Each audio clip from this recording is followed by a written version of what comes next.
চবতকে বেছি বৰফ এবাৰ পৰিছে না? এই বছৰ এইফালে ইমানটো পৰিলে ন?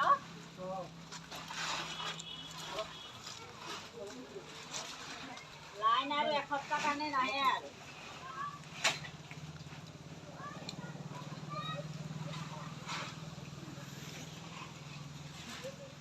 অসমটো কাশ্মীৰ হৈ গৈ আছে। অসমতো কাশ্মীৰ নিচিনা বৰফ পৰি পৰি গৈ আছে।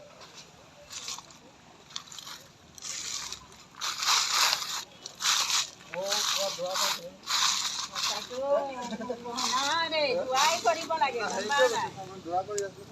এনেকে আহিলে না অকল দুৱাই কৰিব লাগে